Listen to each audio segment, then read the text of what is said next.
From Babylon to Timbuktu, chapter 2, the origin of the white race. After the destruction of mankind by the flood, Noah and his wife, his 3 sons, and their wives were the only people that were saved. The sons of Noah were Shem, Ham, and Japheth. From these 3 sons of Noah was the whole earth populated. The ark rested on the mountain of Ararat. Mount of Ararat was located in the land of Armenia. The words Armenia and Ararat means high ground. The entire earth at this time was one speech and one language. Most of the people dwelled in the plain of Shinar in Hebrew and the valley of Shinar. Men began to congregate in the territory and to build a tower up to heaven. The Jewish historian Flavius Josephus says, God also commended them to send colonies abroad from the throughout peopling of the earth. But the people did not obey God. Now, when man was in the process of building a tower, God disapproved of its constructions because it showed a disbelief in his word. The divine had promised Noah that he would not destroy the earth by water again. Nimrod, the Ethiopian, was the leader of the conspiracy against God. He was a mighty man and conqueror. He held the people under his dictatorship. When God considered what had been done, he confused men's language and scattered them toward the 4 directions of the earth. The sons of Noah were Shem, Ham, and Japheth. Because of the world was populated from these 3 sons of Noah, it is proper to classify men only according to this classification: Shemites, Hamites, and Japhethites, and not Caucasoid, Mongoloid, or Negroid. The latter category is a modern anthropological classification that we will deal with more throughout later.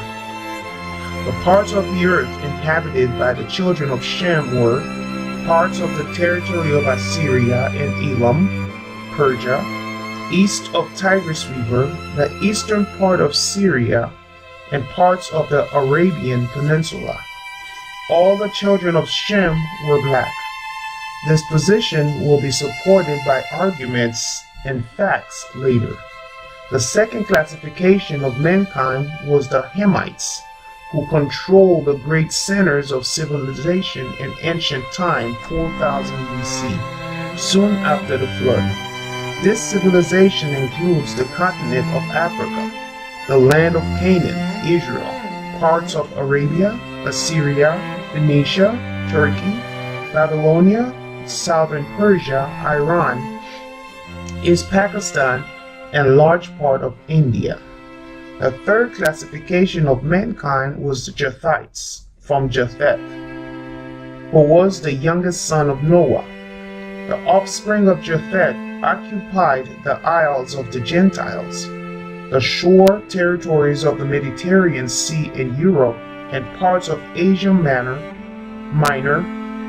Hence, they dispersed northward over the entire continent of Europe and great part of Asia. After Noah's ark rested on the mount of Ararat, and the dispersal of the children of men at the Tower of Babel, Japheth's descendants traveled west, north, and northeast of the mountain of Ararat and the Caucasus Mountains. The Japhethites settled near the mountains, Taurus and Amanus in Turkey. They journeyed to the river of Tanais in southeast Russia, and along Europe to Cadiz, Spain. The sons of Japheth were Gomer, Magog, Javan, Tubal, Meshach, and Tiras.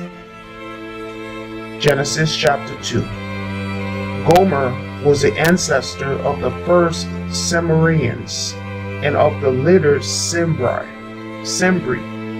including other offshoots of the Celtic family and of the present-day Gaels of Ireland, Scotland, and the Hebrides island. These Cimmerians were described by Homer the Greek as dwelling in the remote place of mist and gloom.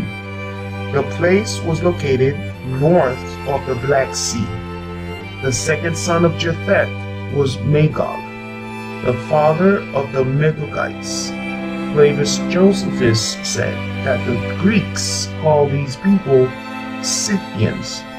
These Scythians include all the wandering tribes who dwell mostly near the north of the Black and Caspian seas. They were regarded by the ancients and tremendously lacking in intelligence and civilization. The third son of Japheth was Madai, the father of the Medes. They were located at the southern part of the Caspian Sea, and they later united with the Persians to form one race. From Javan, the fourth son of Japheth, came to Ionians and all the Greeks. Tubal, the fifth son of Japheth, is associated with Javan, Isaiah chapter 66 verse 19, Meshach and Tubal, Ezekiel chapter 32:26 and chapter 39 verse 1 are the nations of the north of the focal point of the land of Israel. Josephus identified the descendants of Tubal with the early Iberes. They were the inhabitants of the territory between Caspian and Euxine Sea, which is Georgia and southern Russia. The last son of Japheth was Tyrus, the father of the ancestors of Thracians. This land, Thrace, was situated north of Turkey, Asia Minor, and northeast of Greece. Japheth's grandson Ashkenaz formed the Germanic race. In the Hebrew language, the word means German. By 378 AD, the Germanic tribes were on the move. They were known under these names: Lombards, Burgundians, Franks, Saxons, Angles, Jutes, Ostrogoths, Visigoths, Sueves, and Vandals. These 10 Germanic barbarian tribes settled all over Western Europe and intermingled with the modern nations of Western Europe as we know them today. All these tribes were the descendant of Japheth. The ancient people did not classify race according to skin color, like the modern nations of Europe and America. The ancients, including the Greeks and Romans, identified people according to their national and tribal names.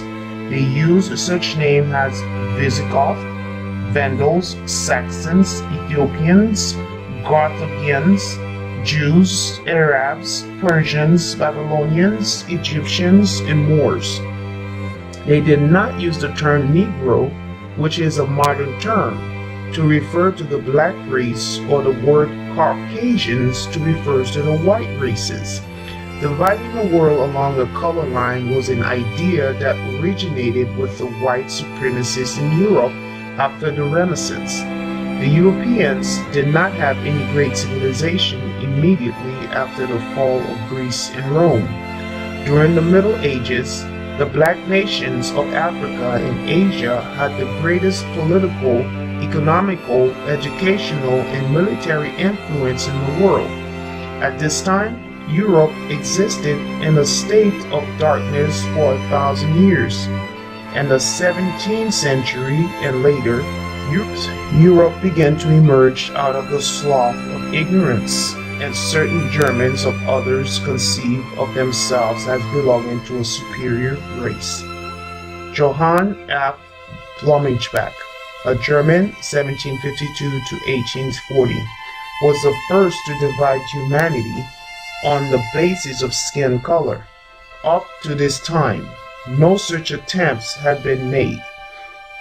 His classification set up a color line to the detriment of later generations.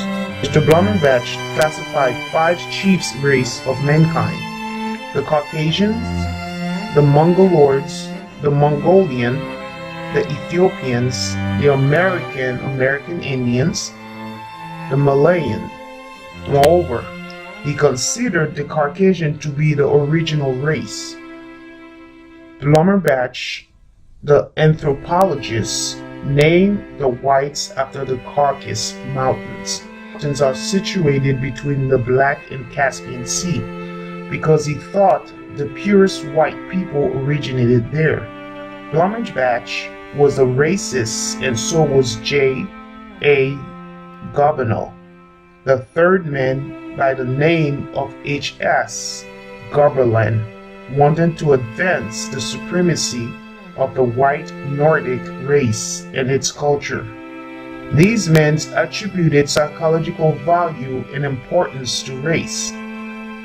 This was racism, and it led to a horrible, vicious racial philosophy and to the persecution of the Jews in Nazi Germany. T.R. Garth wrote in his book, Race Psychology, 1931, "Any disposition on our part to withhold from some race the right to a free and full development must be taken as an indication of rationalization on the account of the race prejudice, and such an attitude is inexcusable. Such an attitude is inexcusable and an intelligent populace. As I have proven, the earliest civilization began in North Africa and the Middle East among the black race. Read about the black Asiatics in Herbert Wentz. It begins in Babel, a book on the origin of race, page 125 to 129 and page 368. We have more than adequate proof that the white races began near the Caucasus Mountains, and from there they spread north, northwest, and northeast into Europe and Asiatic Russia. Now we know that the Japhethites, Europeans, are white today. Were they originally white beginning from their ancestor Japheth, or did they change, materialize in the skin color of the descendant of Japheth? This question is difficult to answer. I was told that Japheth was a black man, but he wanted to be white, so God changed him to a white man. Evidence to that theory is lacking. Nevertheless, scientists and anthropologists have found different kinds of mutations in certain parts of the world. A physical mutation is a sudden variation or change, the offspring differing from its parents in some outstanding characteristics. Also, a major change in the chromosome and genes that determines heredity. Blonde hair among the blacks Australians Aborigines is an example of a mutation, and probably albinos are a good example of mutations with their white skin, woolly hair, thick lips, and Ethiopian nose. Any sudden change from the normal is to be regarded as a mutation. Other examples of mutations are blondism, a whiteness among monkeys, apes, and chimpanzee. Major mutations or changes took place among the descendants of Japheth. This is obvious because of their white skin. In other words, they were black at one time, but their skin changed to white. This phenomenon can be understood in view of a total world population. Over 2/3 of the population of the world consists of colored people. That is a ratio of 2 to 1. 2 out of Noah's sons remain black. We know this to be true because many of the people throughout Africa, Asia, Latin America, and the islands in the Pacific Ocean are yellow, brown, or black. They have facial features like the Congolese Africans, especially the Vietnamese. Filipinos, the people of India, they are a mixture of black Dravidians and Indo-Europeans. Thailanders, Burmese, Indonesia, Guyanese, Sumatrans, and the Aborigines of Australia, etc. You can get a good idea of the features of these people by reading the geographical magazines and observing the foreign students who come from these countries. There was an Indo-European invasion, Germanic, of the Middle East between the years 2000 and 1500 BC. These Germanic tribes intermingled with the black people everywhere they traveled. This mingling made the people in Syria, Babylon, Assyria, Persia, India, and parts of Arabia much lighter in complexion. Now the color of the people in this region ranges from brown to yellow. The Greek and Romans invasion also made these people in the Middle East lighter. Another fact that we should not forget is that the Moors and Arabs from North America captured and raped Europeans' women. As a result, the North Africans became lighter. At one time, these people in North Africa and the Middle East were all black.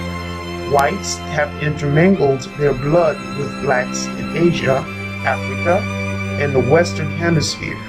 In spite of this, the colored people of the world control about 3/4 of the Earth's geographical area. Because of the colored people of the world are the majority, it is proper to infer that the whites have always been the minority, and that the black people are the original people of humanity. It is interesting and meaningful to learn that the Japhethites, Europeans, traveled northwest, north, and northeast of the mountainous region of the Caucasus to Europe. It gives me the impression that the Japhethites were isolated and that they isolate themselves from civilization and domination of Nimrod, which began in the land of Mesopotamia. When the Japhethites separate at the Tower of Babel, the theory and probability is that they turn white. There are many cases of individuals turning white in Jewish biblical history. When God wanted to show Moses a miracle, he turned his hand white as snow. Then he turned it back again to its original color, black. In ancient Israel, when a man had a white spot in his skin, or white or yellow hair, or white skin somewhat reddish, it was pronounced unclean. All the people who were victims of the shameful disease were isolated outside of the camp or city. Those that had leprosy were called lepers, and they had to shout out, unclean, unclean. All people in the ancient world who had yellow hair, leprosy, were despised and segregated. This is one reason the white supremacists discriminate against the black people today.